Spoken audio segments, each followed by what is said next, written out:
Good morning बच्चों इस समय जो हमारा चैप्टर चल रहा है वो चैप्टर चल रहा है रोटेशनल मोशन का।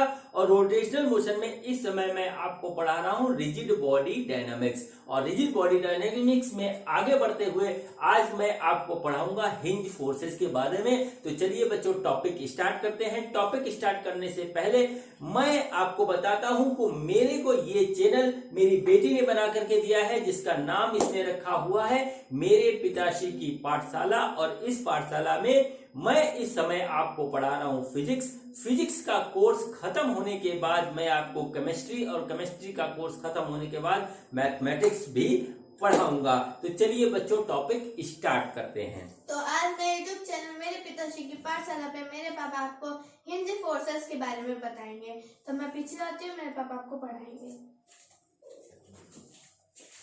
चलिए बच्चों वीडियो स्टार्ट करते हैं। और आज का जो वीडियो है हमारा वो है कैलकुलेशन ऑफ हिंज फोर्सेस के बारे में।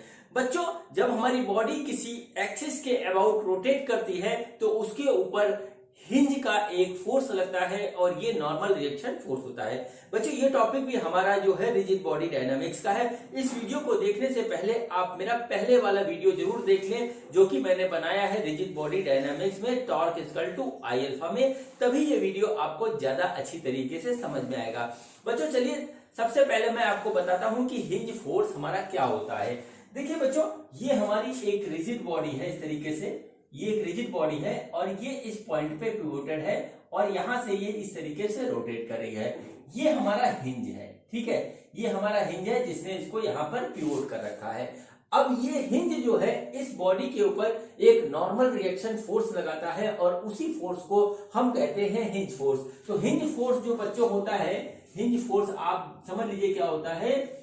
हिंज फोर्स एक सिंपल सा नॉर्मल रिएक्शन फोर्स होता है। नॉर्मल रिएक्शन फोर्स होता है हमारा हिंज फोर्स, जो कि हिंज जो है बॉडी के ऊपर लगाता है। मैं आपको ये फिगर थोड़ा सा जूम करके बड़ा करके बना के बताता हूं। देखिए ये हमारा हो गया हिंज, ठीक है, ये हमारा हो गया हिंज इस तरीके से। और इसके अराउंड हमारा कोई जो है एक बॉडी जो है वो पिवोटेड है, ठीक, पिवोटेड है। तो बॉडी का जो सर्कमफेरेंस आएगा पिवोशन का वो देखिए इस तरीके से आ रहा है। देखिए ये हो गया और ये हमारी है बॉडी, इस तरीके से सपोज करिए ये बॉडी है, इसके अराउंड लटक रही है। तो ये हिंज जो है इस बॉडी के ऊपर एक नॉर्मल रिएक्शन फोर्स लगाता है और ये बॉडी इस हिंज के ऊपर एक नॉर्मल रिएक्शन फोर्स लगाती है। तो इसी फोर्स को हम कहते हैं हिंज फोर्स, इसी फोर्स को हम कहते हैं हिंज फोर्स। और इसी का कैलकुलेशन हम आज के वीडियो में सीखेंगे कि किस तरीके से होता है। बच्चों पिछले वीडियो में मैंने आपको कुछ रॉड के क्वेश्चन करवाए थे, तो रॉड का ही एग्जांपल लेकर के हम आगे बढ़ते हैं और देखते हैं कि हमारा जो है किस तरीके से जो है कैलकुलेशन होता है हिंज फोर्स का। तो बच्चों देखिए हमारे पास एक रॉड है, सिंपल सी एक रॉड है इस तरीके से, ठीक है, एक रॉड है इस तरीके से, यूनिफॉर्म है, बनी नहीं है, चलिए इसको मान लेते हैं यूनिफॉर्म है। और ये इस पॉइंट से पिवोटेड है। इस रॉड का मास है m, लेंथ है l और इसके इस वाले एंड पे एक फोर्स लग रही है हमारी, वो है F। इस वाले एंड पे एक फोर्स लग रही है हमारी F। अब हमको कैलकुलेशन करनी है। सबसे पहले किस किस चीज की कैलकुलेशन करनी है। इस क्वेश्चन का पहला पार्ट है find angular acceleration alpha of the rod, ठीक है। दूसरा पार्ट है what is the acceleration of centre of mass of the rod just after applying the force, ठीक है। फोर्स लगाने के इमीडिएटली बाद हमारा जो है सेंटर ऑफ मास जो रॉड का होगा उसका जो है एक्सीलरेशन क्या होगा। और जो तीसरा पार्ट है what is the hinge forces, ठीक है। हिंज फोर्सेस का जो हमारा जो है वैल्यू क्या होगा। What is the value of, यहां देखिए what is the value of value of hinge forces, ये हमको तीन चीजें इसमें निकालनी है। और देखिए सब चीज एक दूसरे से रिलेटेड है। इसमें पूरा कंसेप्ट हमारा लगेगा मोमेंट ऑफ इनर्शिया का, क्या कहते हैं, रोटेशन का और एक्सेलरेशन का, सर्कुलर मोशन का पूरा कंसेप्ट लगेगा। तो चलिए हम स्टार्ट करते हैं। तो देखिए बच्चों, ये रॉड हमारी इस पॉइंट के अबाउट पिवोटेड है और इस पॉइंट पे हमारा फोर्स लग रहा है। तो ये फोर्स हमारा इस रॉड को एक टॉर्क देगा और वो टॉर्क होगा हमारा R इंटू एफ परपेंडिकुलर। और देखिए यहाँ पे R और F परपेंडिकुलर क्या है, तो बच्चों R है हमारा L लेंथ ऑफ रॉड, यहां से यहां तक की डिस्टेंस हमारी L होगी, इंटू F परपेंडिकुलर हमारा है F। अब देखिए टॉर्क है तो टॉर्क होगा हमारा I अल्फा, ठीक है। इस टॉर्क को हम I अल्फा लिख सकते हैं। अब हम सबसे पहले निकालेंगे I। तो बच्चों जो moment of inertia of rod होता है एक एंड के अबाउट, वो होता है हमारा ml²/3। ये आपको बहुत अच्छी तरीके से पता है। हम क्या करते हैं I की ये वैल्यू यहां पर इस तरीके से रख देते हैं और इस तरीके से ये आ जाएगा हमारा LF, ठीक है। LF आ गया। अब देखिए इस L से ये स्क्वायर हमारा कट जाएगा और जो हमारा अल्फा आएगा वो आएगा 3F डिवाइडेड बाई ml। ये आ गया अल्फा यानी कि एंगुलर एक्सीलरेशन ऑफ रॉड। ये हमारा निकल के आया, जो कि हमारा पहला पार्ट था इस क्वेश्चन का। हमारा जो है पहला पार्ट इस क्वेश्चन का कंप्लीट हुआ। इस अल्फा को हम यहाँ पर नोट कर लेते हैं, ये अभी आगे हमारे काम आएगा। ये हो गया 3F/ml, ठीक है।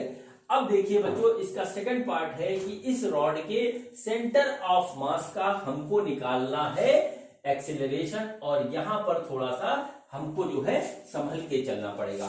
बच्चों देखिए इस रॉड को मैं यहां पर बना रहा हूं दोबारा, और आपको जो बात बताने जा रहा हूं उसको आप समझिएगा, ठीक है। खाली फार्मूले नहीं, कंसेप्ट भी लगता है। इस पॉइंट के अबाउट हमारा जो है ये जो है रॉड पिवोटेड है और इसके मिडिल में हमारा क्या है, सेंटर ऑफ मास। ये इसका सेंटर ऑफ मास है, ठीक है। और इस पॉइंट पे हमारा लग रहा है फोर्स, ठीक है। इस पॉइंट पे हमारा लग रहा है फोर्स। ये रॉड रोटेट करेगा तो सेंटर ऑफ मास देखिए क्या होगा, यहां पर इस तरीके से ये आ जाएगा एक सर्कुलर मोशन में, ठीक है। देखिए एक सर्कुलर मोशन में सेंटर ऑफ मास आ जाएगा। हालांकि रॉड का हमारा हर एक पॉइंट एक सर्कुलर पाथ पे होगा, लेकिन हमसे सिर्फ पूछा है सेंटर ऑफ मास के बारे में, तो हम इसी की बात करेंगे, ठीक है। अब बच्चों आपको ये बात अच्छी तरीके से पता है कि जब भी कोई बॉडी हमारी सर्कुलर पाथ पे होती है तो उसके ऊपर दो तरीके के एक्सेलरेशन हमारे लगते हैं। एक एक्सेलरेशन होता है हमारा सेंट्रीपिटल एक्सेलरेशन और दूसरा एक्सेलरेशन होता है हमारा टेंजेंशियल एक्सेलरेशन। ये हमारा जो है होता ही होता है, ठीक है। अब यदि बॉडी में हमारा एंगुलर एक्सेलरेशन है तो हमारा टेंजेंशियल एक्सेलरेशन होगा, और हमारा जो बॉडी में अगर हमारा एंगुलर एक्सेलरेशन नहीं है तो टेंजेंशियल एक्सेलरेशन नहीं होगा, लेकिन जो है सेंट्रीपिटल एक्सेलरेशन होएगा ही होएगा, ठीक है। ये बात हो गई। अब देखिए यहां पर हमसे पूछा गया है कि just after applying the force, force apply करने के जस्ट बाद हमारा क्या होगा। अब देखिए इनिशियली ये बॉडी हमारी रेस्ट पे थी, इनिशियली ये रॉड हमारा रेस्ट पे था, ठीक है। अब रेस्ट पे लगाने के बाद हमने इधर से इसके ऊपर एक फोर्स लगाया और फोर्स के कारण ये है रॉड हमारा रोटेशन मोशन में आएगा, लेकिन अभी आया नहीं है, जस्ट बाद की बात हो रही है, ठीक है। तो देखिए हमारा AT जो होता है बच्चों वो होता है R अल्फा। AT जो होता है वो होता है R अल्फा और AC होता है हमारा R ओमेगा स्क्वायर। यहीं पे है इसकी सारी बात। अब देखिए बच्चों R जो है हमारा वो यहां से होगा, जो पॉइंट ऑफ रोटेशन है उससे इस पॉइंट का डिस्टेंस जो कि यहां पे होगा L/2, तो हम यहां पे लिख लेते हैं L/2। और अल्फा जो हो गया हमारा ये निकल के आया है, ये आ गया 3F डिवाइडेड बाई ml, ये आ गया AT, तो AT आ गया हमारा 3FL divided by 2ml, L से L कट गया तो AT आ गया हमारा बच्चों इस तरीके से 3F डिवाइडेड बाई 2m, ठीक है। ये आ गया हमारा tangential acceleration of the centre of mass of the rod, जब उसके ऊपर लगाया हमने एक फोर्स, ठीक है। अब हम निकालते हैं सेंट्रीपिटल एक्सेलरेशन। देखिए इनिशियली ये रेस्ट पे था, अभी इस पे फोर्स लगी है तो ओमेगा इसका इतनी जल्दी डेवलप नहीं होगा, तो ओमेगा है यहाँ पर 0, और जो है AC इस वजह से क्या हो जाएगा L/2 इंटू 0, तो AC हो गया हमारा 0। तो ओवरऑल जो एक्सेलरेशन होगा वो टेंजेंशियल एक्सेलरेशन ही होगा इसके सेंटर ऑफ मास का, और उसकी वैल्यू है 3F/2m। यहाँ पे इस बात पे ध्यान देना है कि चूंकि रॉड हमारी इनिशियली रेस्ट पे है और हमने अभी तुरंत फोर्स लगाई है, जस्ट आफ्टर इसमें कोई भी ओमेगा डेवलप नहीं होगा और वो हमारा होगा 0, इस वजह से AC हमारा 0 है। यही रॉड जब ऐसे पहुंच जाएगी तो इसके अंदर एक जो है सेंट्रीपिटल एक्सेलरेशन होगा, उसके बारे में यहाँ पे कोई बात नहीं हुई है। तो AT को हम यहाँ नोट कर लेते हैं। तो AT हमारा हो गया, वो आया 3F/2m, 3F/2m। ये हमारा जो हो गया इसका acceleration of centre of mass. अब बच्चों अब आते हैं लास्ट पार्ट करने के लिए, जिसके लिए ये वीडियो बन रहा है पूरा, ठीक है। तो देखिए यहाँ पे क्या है कि हमारा क्या है, हिंज फोर्सेस हमारे क्या है, ठीक है। अब जाहिर सी बात है कि ये एक हिंज के द्वारा बॉडी पिवोटेड है, तो हिंज जो है इसके ऊपर एक नॉर्मल रिएक्शन फोर्स लगा रहा होगा। अब हमको नहीं पता कि नॉर्मल रिएक्शन फोर्स का डायरेक्शन क्या होगा, तो हम क्या करते हैं कि नॉर्मल रिएक्शन फोर्स को हम दो परपेंडिकुलर कंपोनेंट में बांट लेते हैं, ठीक है, बांट लेते हैं। मान लीजिए हम किसी भी फोर्स को परपेंडिकुलर कंपोनेंट में बांट सकते हैं, रिजॉल्व कर सकते हैं, तो हम इसको इस तरीके से रिजॉल्व कर लेते हैं। तो देखिए एक हमने जो कंपोनेंट माना वो इस तरीके से माना, वो हो गया N1, और दूसरा हमने माना इस तरीके से, ये हो गया N2। इसकी हम वैल्यू निकाल लेंगे और इसकी हम वैल्यू निकाल लेंगे और फाइनल इसका रिजल्टेंट निकाल लेंगे दोनों का, तो हमें एक्चुअल डायरेक्शन पता लग जाएगा।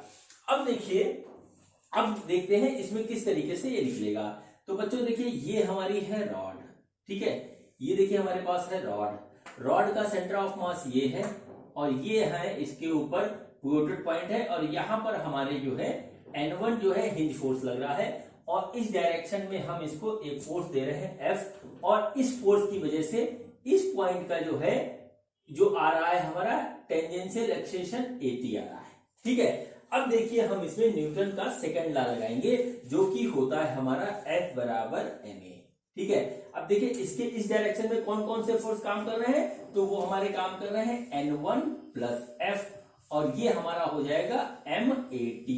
ये देखिए इस तरीके से जाएगा, ये हो गया F और ये हो गया MA, ठीक है, इस तरीके से ये हमारा आ गया। अब देखिए N1 हमें कैलकुलेट करना है, तो N1 प्लस F बराबर M, और AT हमारा क्या होगा, वो होगा हमारा 3F/2m। ये हो गया AT, M से M कट गया, जो N1 आएगा हमारा वो आएगा 3F/2 माइनस F, यानी N1 जो आ गया वो आ गया F/2। ये हो गया इसका आंसर। अब देखिए ये आया है पॉजिटिव आने का मीनिंग ये होता है कि हमने जो डायरेक्शन माना है ये बिल्कुल सही है, ठीक है। अब हमने दूसरा जो माना था वो माना था N2 इस डायरेक्शन में। चलिए हम इसको इस डायरेक्शन में N2 इस तरीके से लगा देते हैं, ठीक है, N2 इस डायरेक्शन में लगा देते हैं। अब देखिए N2 हमारा इस डायरेक्शन में एक लग रहा है हिंज फोर्स, ठीक है, लेकिन इस फोर्स के कारण हमारी बॉडी जो है कहीं जा नहीं रही है, और जो है इसके कारण कोई एक्सीलरेशन भी इमीडिएटली नहीं अभी प्रोड्यूस हुआ है, ठीक है। तो इसका मतलब क्या हुआ कि N2 की वैल्यू हमारी यहां पर है 0। N2 हमारी 0 होगी, तो हिंज फोर्स का काम जो ओरिजिनल में करेगा वो सिर्फ N1 करेगा। तो ओवरऑल जो हिंज फोर्स होगा हमारा वो होगा N1 = F/2।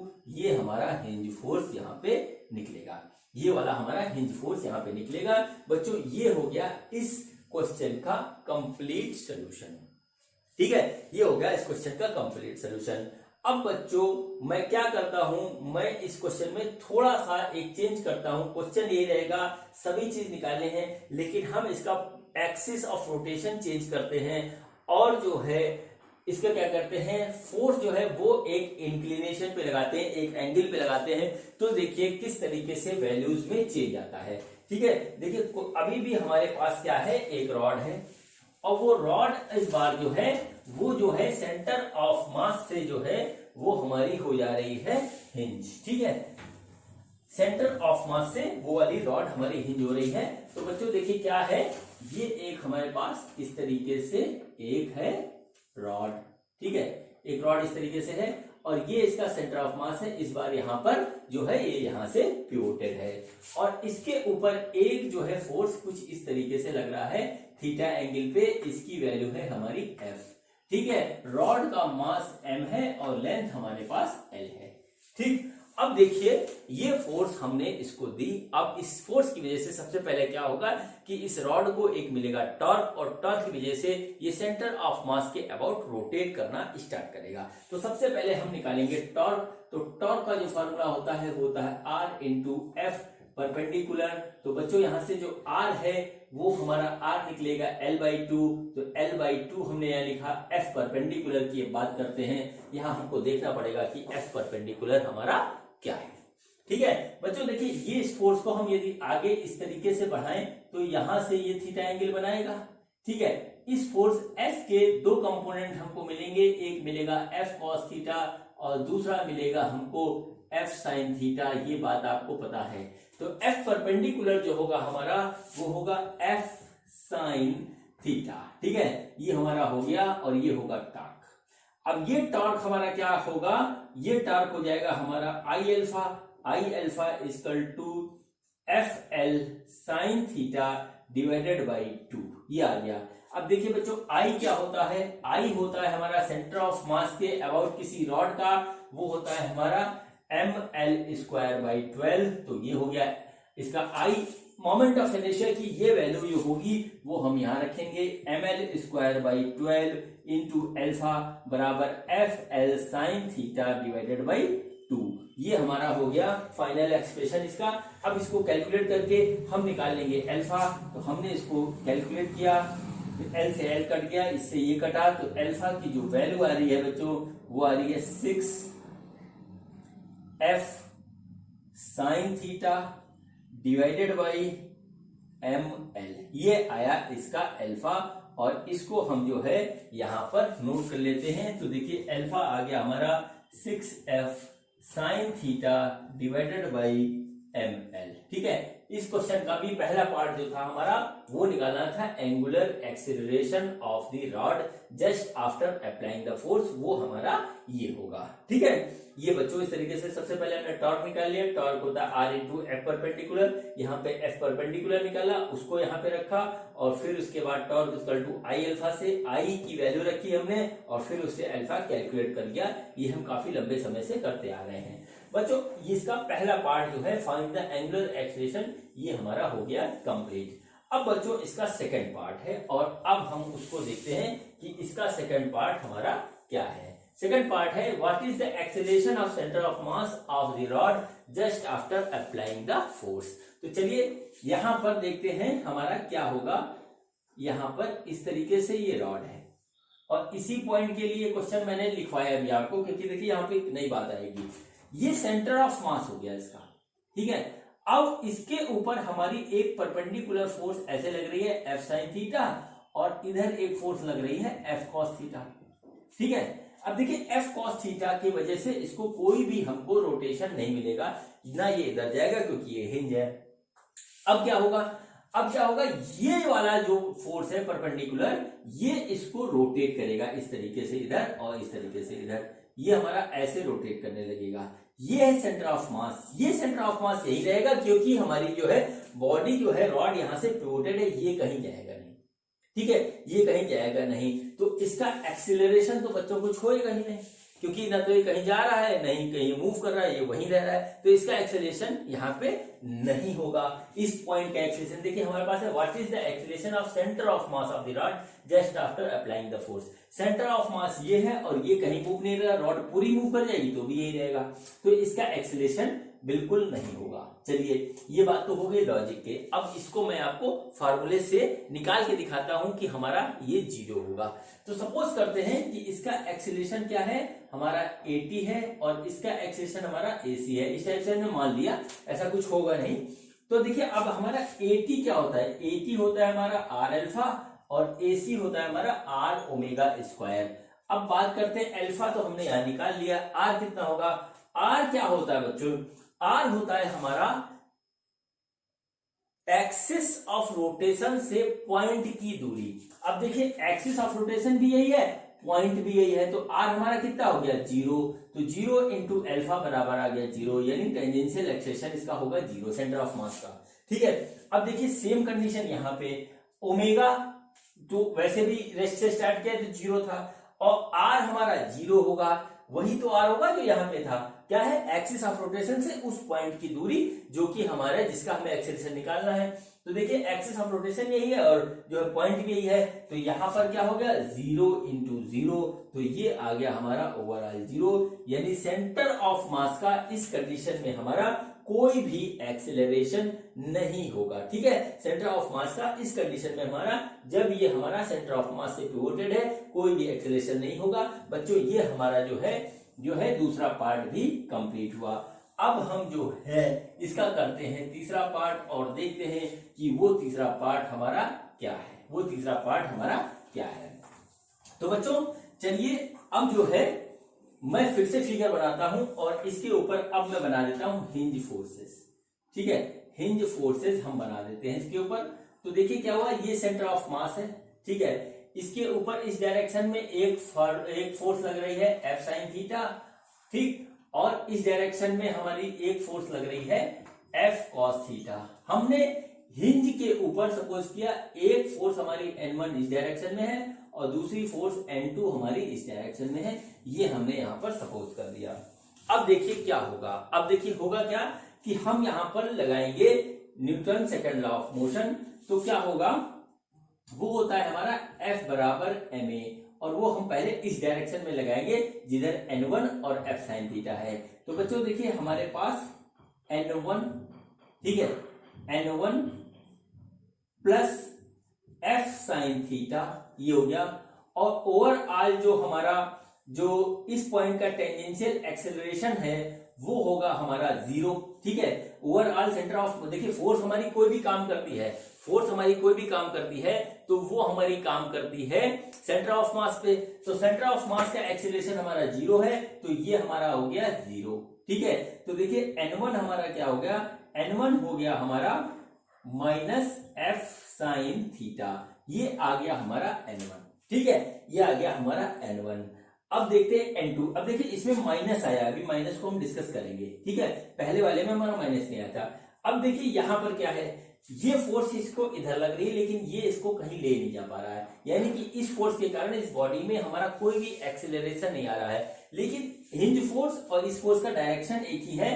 तो हमारा क्या हुआ कि N2 plus F cos theta is equal to आ गया 0। तो N2 की वैल्यू आ गई हमारी माइनस F cos थीटा। ठीक है, ये भी हमारा आया निगेटिव। अब देखिए इस बात में, इस क्वेश्चन में एक बात जो थी वो ये थी कि यहां पर AC और AC सेंटर ऑफ मास का दोनों हो रहा था हमारा 0, इसलिए इस फोर्स के कारण और इस फोर्स के कारण जो सेंटर ऑफ मास का जो लीनियर एक्सेलरेशन था, लीनियर मोशन था, वो 0 आया। इसलिए दोनों फोर्स के कारण जो है लीनियर मोशन 0 हो गया, और N1 इतना आया, N2 इतना आया। अब देखिए इसमें आया माइनस हमको ये इंडिकेट करता है कि ये फोर्स हमने इस डायरेक्शन में माना है, ये इस डायरेक्शन में ना लग करके इस डायरेक्शन में N1 लग रहा है। ठीक है, और ये वाला जो है ये भी माइनस आया है, और ये इस डायरेक्शन में ना लग करके इस डायरेक्शन में N2 लग रहा है। ठीक है, ये देखिए हमारा जो है इसको हम मिटा देते हैं, ये इधर नहीं लग रहा है इस तरीके से। ठीक, और देखिए क्या हुआ, ओवरऑल क्या हुआ कि इस फोर्स ने इस फोर्स को बैलेंस कर लिया, तो बॉडी के अंदर एक्सेलरेशन आएगी नहीं, तो इस वजह से यहाँ पर जो है हमारा एक्सेलरेशन 0 हो रहा था। और नॉर्मल रिएक्शन फोर्स या कहें कि हिंज फोर्स हमारा N1 इतना था, N2 इतना है। अब जो है ओवरऑल जो हमारा आएगा, ओवरऑल जो आएगा वो आएगा हमारा, जो इसका रिजल्टेंट निकलेगा वो निकलेगा N1 square plus N2 square, और इसको जब हम कैलकुलेट करेंगे तो फिर वही वैल्यू आ जाएगी बच्चों, F के बराबर आ जाएगी। ठीक है, तो ये हमारा हुआ इसका हिंज फोर्स, जब हमने इस रॉड को पिवोट कर दिया जो है एक पॉइंट से जो इसके सेंटर ऑफ मास से जाता है, सेंटर ऑफ मास से पिवोट करने पे कहानी बदल जाती है। ठीक है बच्चों, अब चलिए करते हैं अगला क्वेश्चन, और वो क्वेश्चन में एक नई बात ये आ रही है कि हमारी जो रॉड है वो अब जो है फॉल कर रही है अंडर ग्रेविटी। अभी तक इसमें ग्रेविटी का रोल कहीं पर नहीं था, ग्रेविटी का रोल कहीं पर नहीं था। अब वो रॉड जो है वो हमारी ग्रेविटी के अंदर फॉल कर रही है। तो चलिए देखते हैं कि क्वेश्चन हमारा किस तरीके से होगा। अब देखिए बच्चों क्वेश्चन क्या है, क्वेश्चन देखिए ये है कि ये एक हमारी रॉड है इस तरीके से, ठीक है, ये हमारी इस तरीके से एक रॉड है, ये इस पॉइंट से पिवोटेड है एक हिंज के द्वारा, ठीक, एक हिंज के द्वारा ये पिवोटेड है, ठीक, और जो है यहां से एक वायर से ये बंधी हुई है, ठीक है, एक वायर से ये बंधी हुई है इस तरीके से। अब क्या करते हैं हम, ठीक है, अब क्या करते हैं हम कि इस वायर को काट देते हैं, ठीक है, काट देते हैं, तो ये ग्रेविटी के कारण ये नीचे ऐसे आके गिरने लगती है। तो हमसे क्या क्या पूछा है वो चीज आप नोट कर लीजिए, फाइंड अल्फा, ठीक है, एटी एसी ये पूछा है, एंड हिंज फोर्सेस, ठीक है, hinge forces offered by hinge, ठीक है, ऑफर्ड बाय हिंज, ये तीन चीज हमसे पूछा है, ठीक है, ये तीन चीज हमसे इसने पूछ रखी है। तो चलिए बच्चों इसको स्टार्ट करते हैं। हमको दे रखा है कि इसका मास m है, लेंथ l है, इतनी चीज हमको दे रखी है बच्चों। तो देखिए क्या होगा वो चीज मैं आपको दिखाता हूं। तो इसको यहाँ पे पहले यहां से क्लियर कर दे। हमको सबसे पहले निकालना है अल्फा। क्वेश्चन क्या है लिख लेते हैं, फाइंड अल्फा, एटी एसी और हिंज फोर्स, ये तीन चीज हमको निकालनी है, ठीक है बच्चों। तो देखिए क्या होगा कि इस वायर को हमने काट दिया, ये हो गया फ्री। अब क्या होगा कि ये ग्रेविटी के कारण नीचे फॉल करेगा। ग्रेविटी के कारण नीचे फॉल करने पे क्या होगा कि इसका जो मास होगा वो वेट के फॉर्म में नीचे लगने लगेगा, और यही जो है हमको क्या देगा, इसको देगा टॉर्क, ठीक है। तो बच्चों सबसे पहले हम कैलकुलेट करेंगे टॉर्क। तो देखिए टॉर्क हमारा क्या होगा, है टॉर्क हमारा क्या होगा, इसको स्मॉल एम ही कर लेते हैं, ठीक है। टॉर्क हमारा क्या होगा, टॉर्क होगा हमारा R into F perpendicular, R into F perpendicular. R देखिए हमारा क्या है, R हमारा सेंटर ऑफ मास से इस पॉइंट की दूरी है जो कि हो गई हमारी L/2, तो ये हो गया हमारा L/2 इंटू एफ परपेंडिकुलर, देखिए mg का फोर्स है, ये हमारा लग गया mg, और ये आ गया टॉर्क। अब टॉर्क इक्वल टू होता है I अल्फा, और ये हो जाएगा Lmg divided by 2।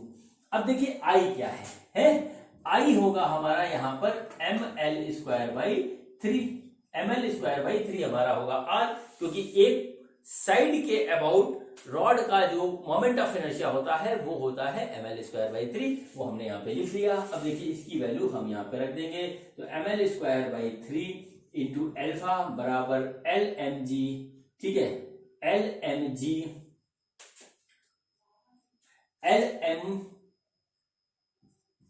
Divided by 2, ये आ गया, L से L कट गया, ठीक है, L से L कट गया, M से M कट गया। अब हमारे पास जो अल्फा की वैल्यू बची वो बची 3g डिवाइडेड बाई 2L, ये आ गया अल्फा इस रॉड का, जो कि हमने निकाल दिया। इसकी वैल्यू हम यहाँ पे लिख लेते हैं, वो हो गया 3g डिवाइडेड बाई 2L, ठीक है, 3g डिवाइडेड बाई 2L। अब बच्चों हम निकालते हैं इसका AT एंड AC, ठीक है, AT एंड AC इसका निकालते हैं और देखते हैं कि हमारा AT और AC क्या आएगा। बच्चों देखिए ये हमारा इस तरीके से आ रहा है नीचे की ओर, ठीक है, नीचे की ओर एक सर्कुलर पाथ पे आ जाएगा। तो सर्कुलर पाथ पे आने पे इसके अंदर दो हमारे जो है एक्सेलरेशन डेवलप होंगे, एक होगा AT और होगा दूसरा AC। ये टेंजेंशियल एक्सेलरेशन, ये सेंट्रीपिटल एक्शन, ये होगा हमारा R अल्फा और ये होगा हमारा R ओमेगा स्क्वायर, ठीक है बच्चों। तो सबसे पहले इसको निकालते हैं। तो AT जो होगा हमारा R है हमारा L/2, यहां से यहां तक की दूरी। अल्फा हमने निकाला है जो कि है 3g बाई 2L, तो ये आ गया 3g बाई 2L, L से L कट गया तो हमारा आ गया 3g डिवाइडेड बाई 4, ये आ गया हमारा 80, ठीक है। अब देखिए क्या हुआ, AC की बात करते हैं बच्चों। जब ये इस स्ट्रिंग से बंधा हुआ था तब ये रॉड थी रुकी, उस समय इसका ओमेगा कुछ भी नहीं था। और हमसे जो यहाँ पे पूछा है AC, वो पूछा है just after cutting the wire. तो जब हमने काटा तो उस समय भी उसका ओमेगा कुछ नहीं होगा। तो बच्चों यहाँ पे ओमेगा की जो वैल्यू होगी वो होगी 0। तो हमारे पास जो R इंटू 0 आ जाएगा, तो AC overall just after cutting the wire होगा 0। बाद में थोड़ी देर में इसका जो है एक हमारा जो डेवलप हो जाएगा AC, वो बात की बात है, लेकिन just after cutting the wire हमारा जो है सेंट्रीपिटल एक्सेलरेशन होगा वो होगा 0, ठीक है। अब चलिए बात करते हैं थोड़ी सी आगे की और देखते हैं कि हमारा हिंज फोर्स यहाँ पे क्या होगा। ठीक है बच्चों, अब देखिए यहां पर हमारा जो AT आया, मैं लिखना भूल गया, जो हमारा टेंजेंशियल एक्सेलरेशन आया है वो आया है 3g डिवाइडेड बाई 4, ये आया था अभी हमारा टेंजेंशियल एक्सेलरेशन। ठीक है, अब देखिए इसकी हम जो है फिगर दोबारा बनाते हैं, इसका फिगर हम थोड़ा सा अलग करके बनाते हैं। देखिए यहां पर क्या हुआ, यहां पर हमारा फोर्स लग रहा है mg इस तरीके से, और यहीं पर इसको टेंजेंशियल एक्सेलरेशन AT मिल रहा है जो कि आ रहा है 3g डिवाइडेड बाई 4, और हिंज फोर्स हम मान लेते हैं कि इसका इस डायरेक्शन में हमको मिला और एक इस डायरेक्शन में N2 इस तरीके से मिला, N1 इस तरीके से मिला। अब देखिए सबसे पहले हम जो है वर्टिकल फोर्सेस को देखते हैं, बैलेंस करते हैं और फिर वहां पर लगाते हैं न्यूटन का सेकंड लॉ। तो देखिए क्या है, F बराबर ma, ठीक है, F बराबर ma लगाएंगे तो देखिए रॉड नीचे आ रही है, mg नीचे की ओर है, तो देखिए mg minus N1 is equal to MAT ये होगा। देखिए ठीक है, टेंजेंशियल एक्सेलरेशन इसके पास है और जो है mg के कारण ये नीचे आ रही है, n ऊपर क्यों लग रहा है, यानी mg बड़ा है तो ये नीचे होगा, तो mg minus N1 equal to MAT ये हो गया। तो mg ऐसे लिखा, माइनस N1 हमको निकालना है, m हमारा ये है, और AT जो आया बच्चों हमारा आया है वो आया है 3g डिवाइडेड बाई 4, ये हमारे पास आया है। इसको हम कैलकुलेट करेंगे तो N1 जो आ जाएगा, N1 आएगा वो आएगा mg minus 3mg divided by 4, ये इस तरीके से आ गया। इसको हम जब सॉल्व करेंगे तो हमारे पास N1 आ जाएगा, वो बच्चों आएगा हमारा mg बाई 4, मतलब इतना फोर्स हमारा जो है इस डायरेक्शन में इस हिंज के द्वारा इस रॉड के ऊपर लगेगा और यही होगा इसका आंसर। ठीक है, अब बात करते हैं हम N2 की। तो देखिए N2 हमारा यहाँ पर है और इसके कारण हमारा ना तो कोई मोशन हो रहा है, ना तो कोई एक्सेलरेशन हमको मिल रहा है, और ना ही इसको बैलेंस करने वाली कोई भी फोर्स है। तो उस कंडीशन में N2 हो गया 0, यानी कि हमारे पास सिर्फ और सिर्फ हिंज फोर्सेस के फॉर्म में एक ही फोर्स होगी, वो होगी N1 ऊपर की ओर, और उसकी वैल्यू आएगी हमारी mg बाई 4, उसकी वैल्यू आएगी हमारी mg बाई 4, और यही इसका होगा फाइनल आंसर। तो बच्चों मैंने आपको ये 3 क्वेश्चन करवाए रॉड के अलग अलग केस में। 2 रॉड हॉरिजॉन्टल रखी थी, उसमें एक साइड से रोटेट कर रही थी, दूसरी सेंटर ऑफ मास के अबाउट रोटेट कर रही थी, और तीसरी जो है हमारी ग्रेविटी के अंदर फॉल कर रही थी। उसमें कंसेप्ट देखिए सब में सेम लगा है, लेकिन रिजल्ट हमारा अलग अलग आता है। ठीक है बच्चों, अब जो मैं आपको अगला क्वेश्चन करवाने जा रहा हूं, वो क्वेश्चन हमारा थोड़ा सा डिफरेंट है और उसमें रॉड से कोई लेना देना नहीं है। मैंने रॉड के केसेस आपको स्पेशली बता दिए थे। अब देखिए क्वेश्चन क्या है, सबसे पहले हम देखते हैं उसको कि हमारा क्वेश्चन जो है वो हमारा क्या है। ठीक है बच्चों, देखिए अगला क्वेश्चन है, क्वेश्चन थोड़ा डिफरेंट टाइप का है। सबसे पहले क्वेश्चन को ध्यान से समझिएगा, तभी आप इसके सॉल्यूशन को समझ पाएंगे और कुछ कर पाएंगे। तो देखिए सबसे पहले क्वेश्चन क्या है। क्वेश्चन बच्चों ये है कि हमारे पास यहाँ पर एक मासलेस रिंग है। ठीक है, देखिए हमारे पास क्या है, मासलेस रिंग, इसको नोट कर लिए, मासलेस रिंग हमारे पास एक है। ठीक है, और इसका रेडियस जो है वो बच्चों है कैपिटल R। ठीक है, इसका रेडियस जो है वो है कैपिटल R, इस तरीके से देख लीजिए। अब हम क्या करते हैं कि 4 पॉइंट मास लेते हैं, जिसका सबका मास m है, उसको हम इसके ऊपर फिक्स करते हैं। और देखिए किस किस पोजीशन पे फिक्स करते हैं, एक यहां फिक्स करते हैं, एक यहां फिक्स करते हैं, एक यहां फिक्स करते हैं, एक यहां फिक्स करते हैं। ये हमारी पहली मास हो गया, पॉइंट मास, ये सेकंड हो गया, ये थर्ड हो गया, ये फोर्थ हो गया। ठीक है, ये हो गया, और इनका सबका मास है m। ठीक है, इक्वल मास है, ये सारे के सारे मास m है। ठीक है, अब देखिए इसका इफेक्टिव मास, इसके सेंटर ऑफ मास यहां पे आएगा, जो कि होगा 4m। ठीक, अब देखिए क्या हुआ कि ये एक सिस्टम बन गया। अब इस सिस्टम को इस पॉइंट के अबाउट हम फिक्स कर देते हैं, और क्या होता है कि ये है पूरा का पूरा सिस्टम एक कांस्टेंट एंगुलर वेलोसिटी से रोटेट करता है। ठीक है। ये पूरा सिस्टम इस एक्सिस के अबाउट एक कांस्टेंट एंगुलर वेलोसिटी से रोटेट करने लगता है, जहां पे क्या है, ओमेगा हमारा एंगुलर वेलोसिटी है और वो है हमारा कांस्टेंट। ठीक है, अब देखिए ये पूरा एक सिस्टम है, इसमें क्या है, सिस्टम को फिर से समझ लीजिए, एक मासलेस रिंग है और उसके ऊपर 4 जो है पॉइंट मास हमने इस पोजीशन फिक्स कर दिए, 1 2 3 4, और सारे पॉइंट मास इक्वल मास के हैं जो कि है m। ठीक है, ये इस एक्सिस के अबाउट कांस्टेंट एंगुलर वेलोसिटी से रोटेट कर रहा है, इतना हमको दे रखा है। ठीक है, अब बच्चों देखिए यहाँ पर क्या हो रहा है, सबसे पहला क्वेश्चन है, इसका 2 पार्ट है क्वेश्चन के। पहला पार्ट मैं आपको बताता हूं, वो क्या है हमारा, फाइंड हिंज फोर्सेस। ठीक है, find hinge forces, hinge forces हमको फाइंड आउट करना है। ठीक, ये हमारा है कि हिंज फोर्सेस हमको फाइंड आउट करना है। ये कहां से हिंज है, ये 1 वाले मास के से हिंज है, यहां पे हमको निकालना है हिंज फोर्स। तो सबसे पहले बच्चों हम देखेंगे कि क्या इस पे हम कोई फोर्स लगा रहे हैं। बच्चों इस पूरी सिस्टम पे हम कोई फोर्स नहीं लगा रहे हैं, ये ऑलरेडी जो है कांस्टेंट ओमेगा से, कांस्टेंट एंगुलर वेलोसिटी से ये रोटेट कर रहा है। सबसे पहला डिफरेंस तो इसमें ही है। इससे पहले मैंने जो रॉड के क्वेश्चन आपको कराए हैं उसमें हम एक फोर्स लगा रहे थे रॉड के ऊपर, इसमें हमारा कोई भी फोर्स नहीं लग रहा है। पूरा का पूरा सिस्टम एक कांस्टेंट एंगुलर वेलोसिटी से रोटेट कर रहा है इस एक्सिस के अबाउट। ठीक है, अब देखिए यहां पर क्या है, फोर्स हमारा है 0, तो बच्चों क्या होगा, टॉर्क हमारा 0 होगा। जब फोर्स 0 है तो टॉर्क 0 होगा। तो देखिए बच्चों टॉर्क क्या होता है, टॉर्क होता है R इंटू एफ। तो R हमारा देखिए है कैपिटल R और F है हमारा 0, तो टॉर्क हो गया हमारा 0। टॉर्क होता है बच्चों हमारा I अल्फा, तो I अल्फा 0 होगा, यानी I तो इसका कुछ ना कुछ होगा ही है, तो अल्फा हमारा 0 हो गया, यानी कि यहां पर हमारा अल्फा नहीं है, अल्फा 0 है।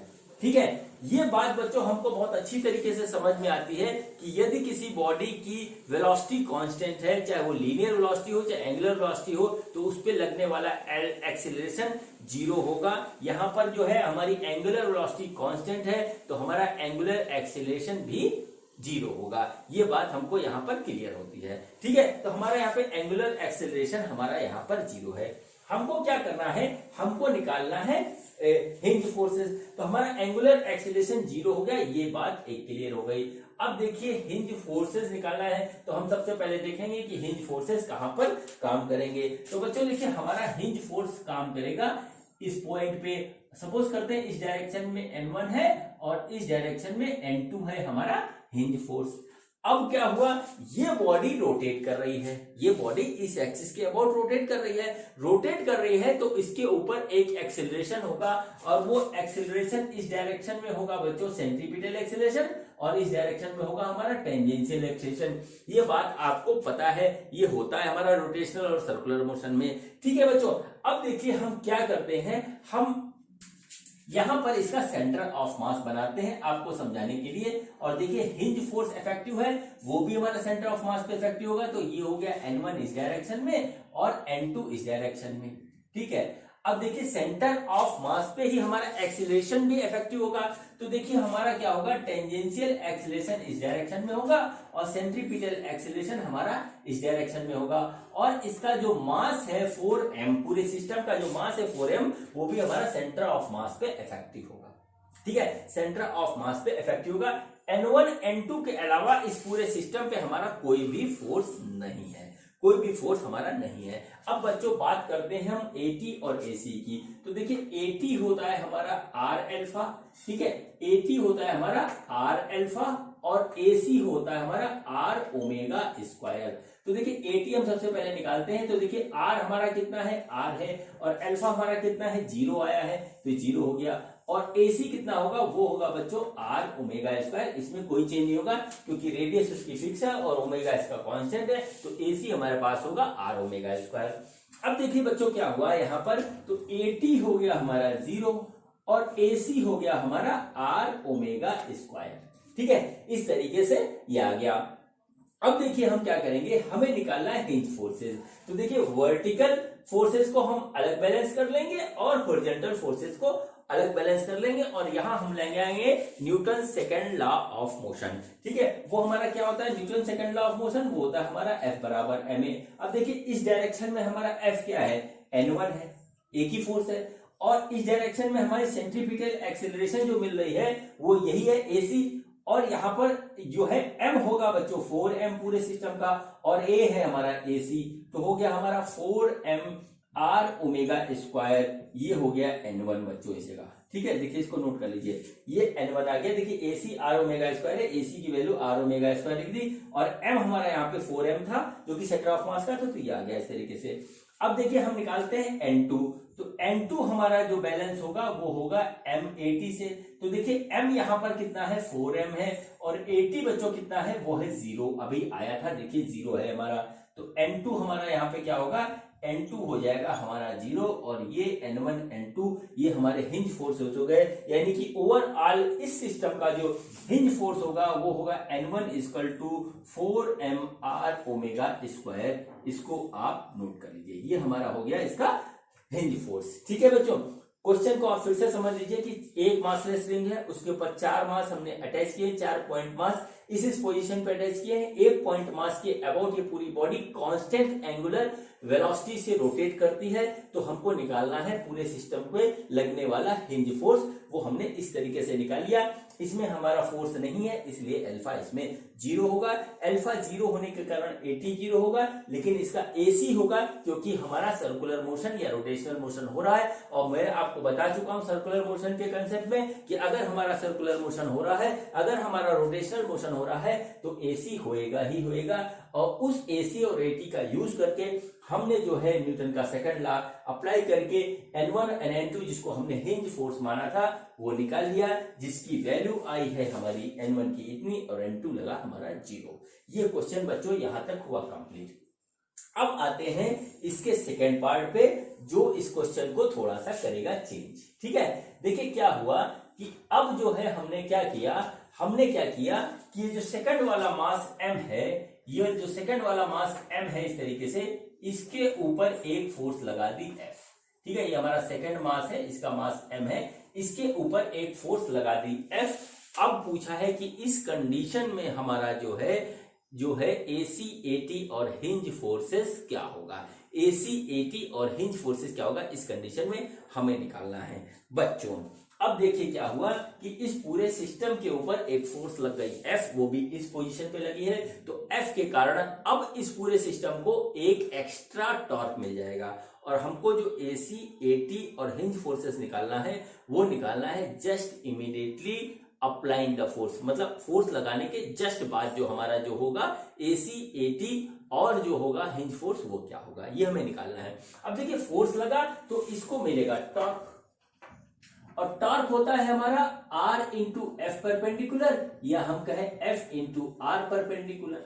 ठीक है, तो हम इसी से निकालेंगे टॉर्क बच्चों। तो टॉर्क हमारा आ रहा है F, तो हमने फोर्स लगाया। अब देखिए इसका लाइन ऑफ एक्शन ऐसे जाएगा और R परपेंडिकुलर ये है, तो ये हमारा हो जाएगा R, तो ये आ गया हमारा F इंटू आर। ठीक है, ये आ गया R, ये टॉर्क हो गया। और टॉर्क होता है बच्चों I अल्फा। ठीक है, I अल्फा, तो I alpha equal to FR, ये हमारा आ गया। अब बच्चों इस पूरे सिस्टम का जो है मोमेंट ऑफ इनर्शिया यानी I यदि हम निकाल लें तो अल्फा इस सिस्टम का हम निकाल लेंगे। अब सवाल यहाँ पे ये पैदा होता है कि इस सिस्टम का हमारा मोमेंट ऑफ इनर्शिया क्या होगा इस एक्सिस के अबाउट। ठीक है, इस एक्सिस के अबाउट जो कि फर्स्ट मास से पास हो रहा है। अब बच्चों यहीं पे टेक्निक आती है। ठीक है बच्चों, तो यहां पर हम लगाते हैं I equal to I1 plus I2 plus I3 plus I4, इस तरीके से हम करते हैं बच्चों, जहां I1 पहले वाले मास का मोमेंट ऑफ इनर्शिया है, I2 सेकेंड मास का है, I3 थर्ड मास का है, I4 फोर्थ मास का है।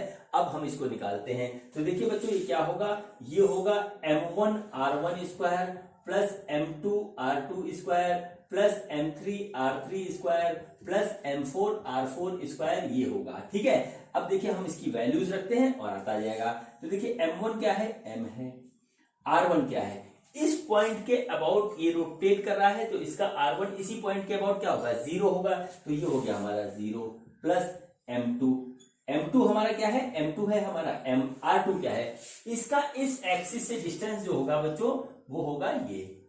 ठीक है, अब देखिए ये r है, ये r है, तो ये हो जाएगा r√2। तो हम इसको इस तरीके से देख सकते हैं r√2 का स्क्वायर प्लस m3 हमारा m है और r3 हमारा यहां से यहां का डिस्टेंस होगा जो कि हो जाएगा हमारा 2r, इसको हमने इस तरीके से लिख दिया। प्लस m4 हमारा m है और r4 बच्चों वो है हमारे ये चीज, r4 हमारा ये है। तो देखिए ये हमारा क्या होगा, ये होगा r√2 स्क्वायर, ये इस तरीके से आ गया। अब बच्चों देखिए क्या आएगा, जो आ रहा है उसको हम लिख रहे हैं तो 0 plus 2mr, 0 plus 2mr square plus 4mr square plus 2mr square, ये आ जाएगा। तो ओवरऑल इस सिस्टम का जो पॉइंट 1 है उसके अबाउट जो मोमेंट ऑफ इनर्शिया आएगा वो आएगा 8mr स्क्वायर। ये हो गया moment of inertia of this whole system about that point. ठीक है, अबाउट दैट पॉइंट, इसको हम यहाँ पे नोट कर लेते हैं। तो आई हो गया हमारा 8mr स्क्वायर, ये आ गया। ठीक है, ये हमने इसका पूरे सिस्टम का जो मोमेंट ऑफ इनर्शिया निकाल दिया। देखिए सारे कंसेप्ट इस क्वेश्चन में लग जाएंगे और आपका जो है रोटेशन हो जाएगा स्ट्रॉन्ग। ठीक है, अब देखिए हम क्या कर रहे हैं, इस आई को, ये जो आई निकला है इसमें रख के अल्फा निकालते हैं। तो बच्चों देखिए हो गया 8mr स्क्वायर इंटू अल्फा बराबर एफ आर। तो देखिए आर से ये कट गया तो अल्फा इक्वल टू आ गया F upon 8mr, F upon 8mr आ गया अल्फा। हम इस अल्फा को यहां नोट कर लेते हैं। सेकंड केस में अल्फा आ गया हमारा एफ अपॉन 8mr। ठीक है, ये हमारा आ गया अल्फा, ये हमको निकालना था। अब चलिए अब देखते हैं कि इसका AC, AT और हमारा जो है हिंज फोर्स क्या होगा। बच्चों देखिए इस बॉडी के ऊपर अब हम देखेंगे कि कितनी फोर्सेस हमारी काम कर रही हैं सेंटर ऑफ मास पे, और सेंटर ऑफ मास का कौन कौन सी एक्सेलरेशन काम कर रही है ये हम देखेंगे। तो बच्चों ये इसका सेंटर ऑफ मास है, इसको मैं जरा यहाँ पे इस तरीके से बना लेता हूं। ठीक है, इसको यहाँ पे इस तरीके से बना लेता हूं। तो देखिए इसके ऊपर एक फोर्स तो हमारी काम कर रही है N1 इस तरीके से, दूसरी फोर्स हिंज फोर्स हमने मानी N2, एक फोर्स जो हमने अप्लाई करी है F। ठीक है, ये भी सेंटर ऑफ मास पे काम करेगी। ये हो गया हमारा, इतना हो गया हमारा फोर्सेस जो एक्ट हो रही है।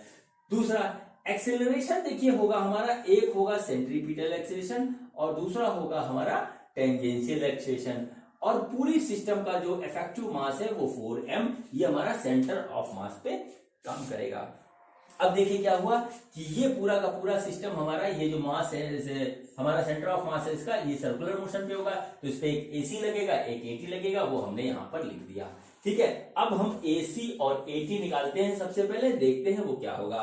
तो बच्चों देखिए AC होता है हमारा R ओमेगा स्क्वायर, R है हमारा यहाँ कैपिटल R और ओमेगा हमारा ओमेगा ही है, क्योंकि हमसे अभी पूछा है कि AC और AT just apply after applying the force, मतलब जैसे हम फोर्स अप्लाई कर रहे हैं उसके जस्ट बाद हमको चाहिए। तो ओमेगा जो था पहले वही रहेगा, वो बदलेगा नहीं। तो ये हमारा इस तरीके से यही रहेगा। अब आते हैं AT, तो AC हमारा ये हो गया। अब निकालते हैं AT। AT होता है बच्चों हमारा R अल्फा। तो देखिए R हमारा हो गया R और अल्फा बच्चों हो गया हमारा F अपॉन 8mr, ये हमारा निकल गया। R से R हमारा गया कट, AT तो AT आ गया हमारा F अपॉन 8m, इसको हम नोट कर लेते हैं। अब बच्चों हम इस सिस्टम का हिंज फोर्स निकालने के लिए न्यूटन का सेकंड लॉ लगाएंगे, Newton second law of motion लगाएंगे, जो कि होता है हमारा F बराबर ma। तो इस फार्मूले को एक बार हम वर्टिकल डायरेक्शन में अप्लाई करेंगे, एक बार हॉरिजॉन्टल डायरेक्शन में अप्लाई करेंगे, और हमारा जो है हिंज फोर्सेस N1 N2 के फॉर्म में आ जाएगा। तो सबसे पहले बच्चों वर्टिकल डायरेक्शन में लगाते हैं। तो वर्टिकल डायरेक्शन में एक ही फोर्स है N1 और वो हमको देगी MAC। तो देखिए N1 हम निकाल रहे हैं, तो M हमारा क्या है, M हमारा है 4m, इफेक्टिव मास जो है 4m है। इसको हम कैपिटल लिख करके फार्मूले के फॉर्म में लिखते हैं कैपिटल MAC। तो हो गया कैपिटल M जो है वो हमारा 4m है, इसको हमने रख दिया, और AC है बच्चों R ओमेगा स्क्वायर। तो ये हो गया हमारा N1। ठीक है, ये हो गया हमारा N1। अब लगाते हैं हम दूसरे इक्वेशन बनाते हैं इस डायरेक्शन में। ठीक है, तो इस डायरेक्शन में हमारी कौन कौन सी फोर्स है, एक फोर्स है F और दूसरी फोर्स है हमारी N2 बराबर MAT, ये बनेगी इक्वेशन। M है हमारा 4m और AT जो आया है वो आया है F बाई 8m, ये आया हमारा, ये हो गया F प्लस आ गया N2, इसको हमने काटा आ गया 2, तो आ गया F प्लस N2 बराबर F/2 और N2 की जो वैल्यू आई वो आई -F/2। ठीक है, ये वैल्यू आ गई बच्चों हमारी, आ गई N2 की। इसका मतलब क्या हुआ कि N2 का डायरेक्शन ये नहीं होगा, N2 का डायरेक्शन रिवर्स में होगा, इस तरफ होगा, क्योंकि ये हमारा माइनस में आ रहा है। ठीक है, ये हमारा माइनस में आ रहा है तो ये हमारा इधर की ओर लगेगा। एक बात हो गई। अब ओवरऑल जो हमारा हिंज फोर्स आएगा वो आएगा N1 square plus N2 square का अंडर रूट, और हम इसको निकाल लेंगे इसमें वैल्यू रख करके। ओवरऑल जो हमारा हिंज फोर्स है वो हमारा निकल आएगा। ठीक है बच्चों, तो ये हमारा क्वेश्चन कंप्लीट हुआ। और क्वेश्चन में कुछ नहीं था, जो कंसेप्ट मैंने रॉड पे लगाया वही कंसेप्ट इस सिस्टम पे लगाया कि पहले टॉर्क निकाला, टॉर्क से अल्फा निकाला, अल्फा से AC/AT निकाला, फिर हमने जो है वर्टिकल और हॉरिजॉन्टल डायरेक्शन में फोर्सेस को बैलेंस कर दिया, F बराबर ma निकाला, उससे हमारे जो है हिंज फोर्सेस आ गए। बच्चों ये हुआ हमारा ये कंप्लीट सॉल्यूशन इस क्वेश्चन का, और इसी के साथ ये क्वेश्चन खत्म होता है और आज का वीडियो भी बच्चों यही खत्म होता है। तो अगले वीडियो में हम मिलेंगे एक नए कंसेप्ट के साथ रोटेशनल मोशन के। Thank you.